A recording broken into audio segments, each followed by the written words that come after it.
Vous connaissez tous l'histoire antique de la Bible, du jardin d'Éden et de comment le serpent a réussi à berner Adam et Ève.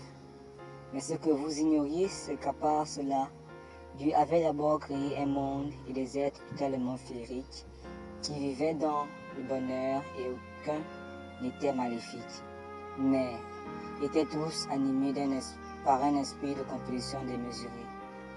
Si le jardin d'Éden se trouvait au paradis, alors ce monde se trouvait juste en dessous.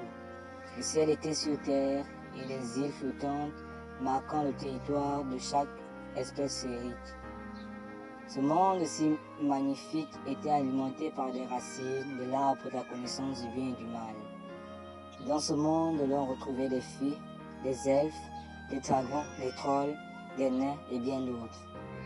De temps en temps, des anges y faisaient des tours et aucune espèce vivante ne connaissait l'existence du paradis et du jardin d'Éden. Ce secret avait été confié au roi dragon réputé pour sa grande sagesse et sa force qui s'approchait à celle des archanges eux-mêmes. Les nouvelles de la rébellion de Samaël contre Dieu n'étaient pas encore descendues dans le monde féerique. Alors, après sa défaite, il descendit dire au roi dragon que Dieu veut qu'il aille convaincre Adam et Ève de manger le fruit de la connaissance du bien et du mal. Le roi dragon, par sa grande sagesse, décela tout de suite le mensonge en ces mots, mais confia à Samaël que lui, en tant que roi du monde féerique, nourrissait une rancœur terrible envers Dieu, tant il voulait aussi être roi du paradis.